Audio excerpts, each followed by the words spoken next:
une vidéo particulière aujourd'hui, c'est du story time. J'étais en train de regarder des vidéos sur YouTube, je regardais des story time. Et en écoutant les story time, je me suis dit mais et tellement de pépites, franchement, que pourquoi j'en fais pas en fait, j'ai pas compris, tu vois. Donc j'ai décidé de faire une story time aujourd'hui avec mon shot vitaminé qui va être très hot aujourd'hui. Voilà, j'ai prévu un petit verre. J'ai une petite histoire à vous raconter. C'est pas grand chose, hein, mais c'est quand même croustillant. Asseyez-vous, prenez un bon verre. Moi j'ai mon shot vitaminé. Dégueulasse. Bref, c'est pas censé être bon, hein. C'est plein de légumes et de fruits mélangés, bref. Donc, je disais, alors... À l'époque, j'avais 17 ans. Ouais, ça commence bien. Non, j'avais pas 17 ans, j'avais 16 ans. Et j'ai passé en classe de première. C'était les vacances en fait. J'avais ma meilleure amie à l'époque qui s'appelait... on va l'appeler Francine. Sinon elle va se reconnaître. Donc j'avais Francine, ma meilleure amie de l'époque, qui vivait non loin de chez moi. On était à Yaoundé, hein, je précise. Elle vivait dans un quartier pas très loin de chez moi et elle avait un voisin. On va l'appeler Francis. Voilà, Francis. Francis et Francine, c'est drôle ça. Donc Francis vivait tout près de chez ma meilleure amie et ils étaient très amis, ils étaient très potes, etc. Un jour, je suis allée voir ma copine Francine justement chez elle. On a passé toute la journée ensemble, on a fait des courses, on a fait du shopping et on est rentré chez elle pour voilà, manger, discuter, papoter dans sa chambre. On est passé juste devant la maison de Francis. Et du coup, Francis m'a vu. Apparemment, il a eu un petit coup de foudre et il s'est dit, après que Diana soit rentrée, je vais dire à Francine que j'aime bien sa copine. Et donc, lorsque je rentre chez moi, il l'appelle Francine et il lui dit, bah c'était qui en fait la meuf, elle me plaît et tout, genre, elle lui dit que c'est ma meilleure amie, elle s'appelle Diana, elle est au collège, etc. machin. Et du coup, il lui dit, présente-nous et voilà, moi j'ai envie vraiment de la connaître. Et Francine, elle prend son téléphone, elle m'appelle et me dit, alors Diana, j'ai quelqu'un pour toi, il a flashé sur toi, il veut bien être avec toi, donc ramène ton demain matin chez moi. Et là, moi je me dis, ok, bon, j'étais célibataire, donc pourquoi pas. Je sortais d'une relation justement, une autre story time, celle-là. Le lendemain, je me rends chez ma meilleure amie, hein, je me rends chez Francine et puis je lui dis, mais c'est qui en fait? Et là, elle me dit, viens, on va aller voir. On va chez Francis. Du coup, il sort. D'accord. Bonjour, bonjour, comment tu vas, ça va? Machin, on change de numéro, tranquille. Je vais pas vous mentir, c'était pas mon style. Hein. Vraiment, c'était pas mon style. Faites pas attention, hein. Vraiment, j'avais pas la peine mes ongles. Laissez tomber. C'était pas mon style du tout, donc je me suis dit, bon, tant qu'à faire, je suis célibataire, donc pourquoi pas tenter l'expérience en fait. Il était très petit. À l'époque, j'avais 1m75 déjà, donc il faisait à peine 1m69, quoi. Donc il était quand même assez court. Mais par contre, il était magnifique. Franchement, il a un beau visage, très beau. Je me suis dit, tout qu'à faire, voilà, on va tenter, quoi. Et c'est comme ça que j'ai commencé à discuter avec lui, tranquille. En fait, là où il vivait chez ma meilleure amie, c'était la maison de sa tante. Mais lui-même, il vivait dans un quartier qui était assez éloigné du mien. Il était juste là pour les vacances. Et lorsque l'école a recommencé, il est reparti chez lui, dans son quartier à lui, qui était quand même assez éloigné du mien. Donc on a commencé à discuter une semaine, 2 semaines, on se rend compte que voilà, ça coule quoi, et c'est cool. Et les vacances finissaient juste là, et c'est 2 semaines de vacances en fait. 2 semaines après que j'ai rencontré, j'ai repris l'école, et lui, il venait juste d'avoir son bac. On a continué à avoir une petite relation, on se parlait, on s'écrivait et tout. Et un jour, il m'a invité chez lui, chez sa maman quoi, et on a passé la journée. Franchement, ça se passait super bien. Il m'a présenté à toute sa famille, enfin, c'était vraiment un truc de malade, ça allait trop vite. Ça allait trop vite, mais c'était vraiment une belle relation, j'étais très heureuse. J'ai arrêté la télé, hein, parce que je sais pas pourquoi j'ai laissé la télé allumée, c'est un truc de malade, genre, bref. Au bout d'un mois et demi, franchement, ça se passait super bien. J'étais vraiment à fond. Et lui aussi, c'était vraiment génial. Je me disais, waouh, dis donc. Après 1 mois et demi, ça se passe aussi bien. Et c'est quand même louche, quoi. Il était vraiment aux petits soins, genre, oh là là. Franchement, magnifique, rien à dire. 1 mois et demi après, il m'annonce qu'il va en Tunisie. Voilà. Comme ça. Attendez, je bois un peu parce que ça devient piquant. Après, je fais une cure de jus. Bref, je reprends ma life, hein. Je sais pas pourquoi je me dis ça. Bref. Je disais donc. Alors, il me dit, ils vont en Tunisie. Et moi, je suis là en mode Tunisie, meuf, c'est quoi ton truc? Et il me dit, bah, je fais les papiers depuis et tout, machin. Je vais continuer d'étudier. Mais ça ne change en rien le fait qu'on va continuer la relation. Elle sera à distance, certes, mais je vais revenir au Cameroun de temps en temps. Blablabla, bla. Et là, moi, je suis en mode d'accord, il n'y a pas de souci. Enfin, on va en Tunisie, mais je veux dire, c'est quand même. T'aurais pu me le dire avant, non? Enfin, je sais pas. Et il me dit, t'inquiète, c'est rien, machin. Et je dis, ok, il n'y a pas de souci, c'est tranquille alors. On continue la relation. Et une semaine après m'avoir annoncé ça, ils sont volés pour la Tunisie. Il est venu dire au revoir à ma maman. Il est venu dire au revoir à ma maman, genre. Je disais, ma maman, c'est mon copain, et il s'en va, etc. J'ai présenté le mec à ma maman. Putain de... Vraiment, moi. Le gars, il va en Tunisie, tout se passe très bien. Franchement, on a fait 2 ans de relation à distance, je vous jure. C'était impeccable. Impeccable. Genre, on faisait à l'époque, c'était des webcams, là, je sais pas comment on appelait ça. On s'appelait, on faisait des vidéos, etc. C'était génial. Franchement, c'était très bien. Mais un jour, parce qu'il faut toujours que quelque chose se passe. Un jour, je discute avec une copine au quartier, voilà, les copines, ma voisine et tout. Elle me dit, c'est comment tu vas? On prend des nouvelles et tout. Je lui dis, ça va super. Franchement, je suis très heureuse en ce moment. L'école, ça se passe bien. Mon copain, ça se passe bien, etc. Je viens juste d'avoir le baccalauréat et je suis en train de faire mes papiers pour aller en Tunisie. Et parce que je voulais rejoindre mon mec en Tunisie. Donc, quand j'ai eu le bac 2 ans après, je faisais mes papiers en fait pour partir en Tunisie, le rejoindre. Mon papa, il n'était pas d'accord, mais il m'a dit, bon, on va essayer quand même, tu vois. Et donc, je raconte à ma copine que bah, je vais rejoindre mon mec en Tunisie et tout, machin. Et il dit, ah bon, t'as ton mec en Tunisie, mais c'est bien et tout, vous êtes ensemble combien de temps? Et moi je lui dis, on est ensemble depuis 2 ans, 2 ans et plus quoi, c'est vraiment, ça se passe très bien, machin. Elle me dit, ok, c'est drôle parce que j'ai une copine, elle aussi, son mec en Tunisie, mais pourquoi ils aiment tellement la Tunisie, ces mecs et tout, machin. Il dit, ah bon, bah c'est bien et tout. Après elle me dit, et ça se passe vraiment bien, la distance c'est pas trop difficile et tout. Je lui dis, bah non, Francis, franchement il est très attentionné. Elle me dit, il s'appelle Francis. Francis c'est le nom d'emprunt, hein, je vais pas dire son vrai nom. Je dis, bah ouais, il s'appelle Francis. Elle me dit, mais c'est drôle, le copain de ma copine s'appelle Francis. Je dis, mais... Je rigole déjà parce que tellement ça m'a choqué, genre, putain. Je dis, bah ok, mais t'as une photo? Le cœur commence à battre et tout. Elle me dit, bah ouais, attends, je vais te montrer son iPhone et tout parce qu'ils sont très proches. Sa copine également est en Tunisie avec son mec, quoi. Donc, elle me dit, genre, ils sont ensemble et tout, ils sont très proches, franchement, c'est l'amour fou entre eux, etc. Ah, tiens, voici une photo. Et elle me sort quoi? La photo de mon mec avec une meuf que je connais. Une meuf que je connais de nom, de visage, que je la connaissais pas personnellement, mais pas calculé en fait. La meuf, elle était juste partie en Tunisie, elle a rencontré mon mec, ils se sont mis en couple et tout. Et ils ont commencé à vivre ensemble. Ils faisaient des photos devant la porte et tout. Ça va pas la tête. Franchement, j'étais choquée. Je dis, mais c'est mon mec, ce mec. Mais c'est Francis, en fait, c'est mon mec.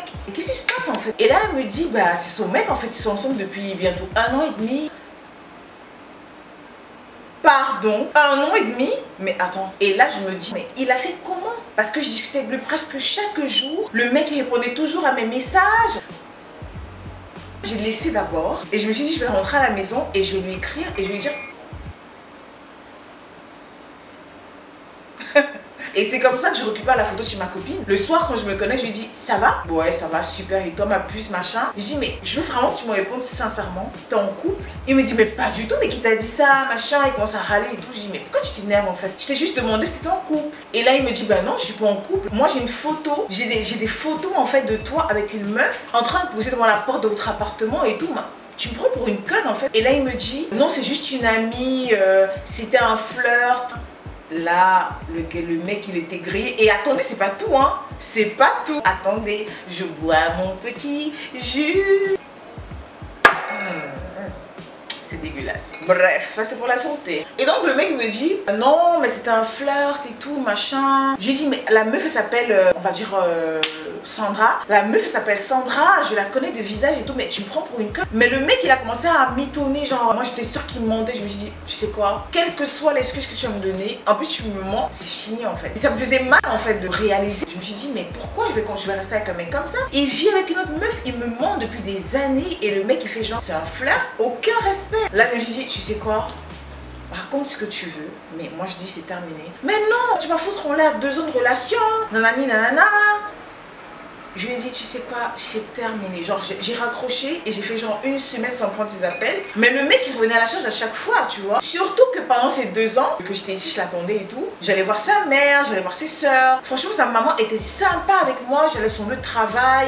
Elle m'appelait, viens au bureau et tout, on passait la journée. Franchement, la relation, elle était solide de ouf, hein. Je vous jure. C'était une relation solide. Moi, j'étais là en mode, mais qu'est-ce qu'il est en train de me faire, quoi? J'étais vraiment démoralisée. Annoncer ça à ma maman que c'est fini avec Francis, vous imaginez? Mais je sais pas pourquoi, en fait, tu vois. Et moi, je me dis, c'est fini. Enfin, ouais, c'est terminé et tout. Et là, je reçois une bombe. Déjà, je me rends compte que ma copine a informé sa copine avec qui Francis sortait. Et elle aussi, elle a rompu. Et donc, du coup, il était seul là-bas. Mais il n'était pas tout à fait seul parce que le mec avait une 3e copine restée au pays. Alors là, Je la connaissais pas vraiment, mais c'est toujours de face en fait. Tu sais, dans les collèges et tous les collèges, c'était pas les mêmes collèges, mais on se connaît tous, tu vois, genre le nom de tel, etc. Je la connaissais très bien. Genre, j'ai entendu parler d'elle. Je sais qu'ils avaient fait le collège ensemble, etc. Et là, on me dit qu'il est aussi avec elle. Ma copine là, qui m'a annoncé, elle me dit, mais je te jure que Sandra également m'a dit, la copine de Francis avec qui il vivait en Tunisie, au moment de rompre, elle m'a appelé, m'a dit, mais il a une autre copine à Yaoundé. Pardon? Genre tu gérais 3 meufs à la fois. Et s'il vous plaît, c'est comme ça que j'apprends que la copine, il avait elle depuis 1 an et demi, voire 2 ans, genre au même moment que moi. En plus, c'était son ex, donc ils sont sortis ensemble plusieurs fois, ils ont rompu plusieurs fois. Et en plus de ça, s'il vous plaît, elle allait voir sa maman tout le temps, elle allait chez lui tout le temps, elle était connue dans la famille, etc. Et j'étais en mode... Comment vous faites ça en fait les mamans, franchement? Donc le mec en fait, il a présenté plusieurs go à sa mère. Et sa mère m'a adopté, elle a adopté l'autre, mais ça c'est une maman sorcière, genre, excusez-moi. Mais quand j'y repense, j'étais vraiment la chèvre en fait, genre une bête chèvre. Et le mec il sortait avec nous tout en même temps, mais quel connard. Et c'est comme ça que je décide vraiment de rompre à lui en lui disant ces 4 vérités, je peux pas rester amie avec toi, je veux plus de toi dans ma vie, t'es qu'un connard. Il voulait pas comprendre, mais j'ai coupé le contact en fait, j'ai fermé le robinet comme on dit et j'ai continué ma life, tu vois. Finalement je suis pas partie en Tunisie, mon père a refusé et je suis partie en Italie. Et figurez-vous, quand j'arrive en Italie, déjà j'ai coupé les ponts avec sa maman, hein. Beaucoup de choses qui sont sorties, des choses qu'il disait sur moi, etc.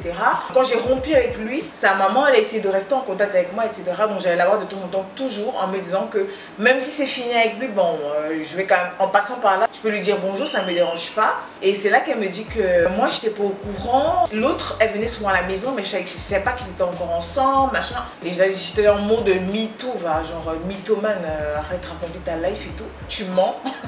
Genre t'es une mytho en fait.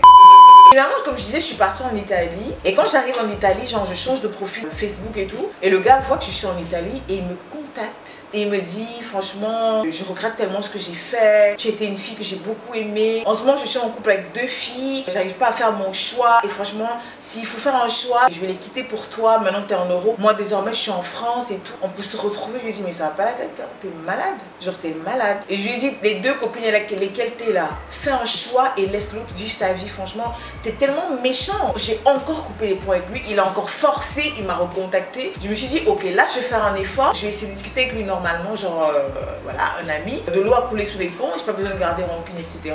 On parlait de tout et de rien, je lui parlais de mon couple, de l'école, machin. On discutait de temps en temps, tu vois, amis lointains, tu vois. Il était toujours en mode et ça va, comment tu vas, t'es trop belle sur les photos, machin. J'étais là, ferme ta gueule, sérieusement, s'il te plaît, si tu commences, je te bloque en fait. Je maintenais vraiment la distance et tout. Et puis un jour, le gars, il me dit, finalement, il a fait un choix, il est resté avec. Je peux dire ça. Il est resté avec une Guinéenne. Il me disait franchement, c'est avec elle que je vais faire ma vie. Mais toi, j'étais toujours dans un coin de la tête. Je veux dire, il y a des malades dehors. Franchement, il y a tellement de personnes malades dehors que... Bref. Et en fait, ce qui me fait couper les ponts de nouveau avec lui, c'est que je reçois une demande d'amis de sa 3e copine du Cameroun, qu'on va appeler Léa. Et Léa, elle me fait une demande d'amis. Une demande d'amis. Genre, meuf, sérieusement. J'accepte parce que je me dis elle a rien fait dans l'histoire, genre elle aussi elle était prise pour une cruche, donc forcément j'ai rien contre elle, tu vois. De fil en aiguille on commence à discuter, on commence à parler justement de Francis et je vous jure elle m'a sorti des trucs. Le gars il nous envoyait les mêmes messages, on avait pratiquement les mêmes horaires pour parler avec lui à 1 heure d'intervalle. Elle allait voir sa maman, elle faisait des cadeaux pour son anniversaire, on faisait les mêmes choses en fait, genre parfois je sortais du bureau. Et elle entrait. La maman, elle voyait tout ça et elle disait rien quoi. En fait, quand elle m'a dit ça, c'est là que j'ai compris que c'était vraiment un connard. Je vous jure, il y a des cons dehors. Et c'est comme ça que j'ai décidé de couper les ponts avec lui. Et jusqu'aujourd'hui, j'ai aucun problème avec Léa. Je parle avec elle normalement. On n'a pas de soucis. Lui maintenant, il est marié avec 2 enfants et apparemment, je ne vais pas entrer dans les détails, mais c'est pas trop ça. Parce qu'il continue de tromper sa copine, du moins sa femme, un peu partout. Et vous savez, les femmes africaines qui supportent le mariage, là, elles supportent parce qu'il y a les enfants, elles se disent que c'est l'homme de sa vie, mais elles supportent le mariage parce que moi, j'ai des contacts qui me disent qu'il la trompe partout. Moi, je sais qu'il la trompe, je sais même avec qui il la trompe. Il a également revu son ex Léa là-bas en France, parce qu'elle est en France également, et voilà, ils sont bons amis, en tout cas j'espère. C'était ma petite story time, c'est vraiment le début de mes story time parce que j'en ai... Les hommes sont des gros porc, je vous jure. Ils sont capables de sortir avec vos sœurs. Et celui-là en fait partie, c'est vraiment un gros porc. Franchement, c'est un porcelet. Mais un porc long châssis quoi, genre un gros porc long châssis. Je suis contente de plus être en contact avec lui. Et dernièrement, il m'a écrit un message genre comment tu vas et tout, j'ai même pas répondu. Et attendez, il est sorti également avec ma cousine. J'avais une cousine qui était un peu comme ma meilleure amie aussi. J'ai appris qu'ils avaient flirté ensemble. Le mec, c'est un bel à lui seul, genre un hôtel à belle quoi. Il me dégoûte. Quand j'en parle, franchement, j'ai la chair de tellement ça m'a dégoûté, genre ça m'a... Oh là là, quel con. Bref, ma petite story time est terminée. J'espère qu'elle vous aura plu quand même. C'était pas grand chose, hein. Mais j'ai d'autres story time qui vont arriver. N'hésitez pas à me dire en commentaire si vous en voulez d'autres. Voilà. D'ici là, prenez soin de vous et on se dit à très bientôt pour une prochaine story time ou une prochaine vidéo. N'hésitez pas à vous abonner et activer la cloche de notification. Mes vidéos pour l'instant sont un peu amateurs, mais je vous promets, les montages vont être au top. Mon nouvel appareil avec lequel je filme, il faut que je le maîtrise un peu plus et que j'achète des accessoires et tout. Et là, on sera on flic. Mais en attendant, abonnez-vous, il y a plein de vidéos qui arrivent. Et prenez soin de vous surtout, prenez soin de vos proches. Et faites attention aux gros porcs long châssis, les filles. Allez, bisous.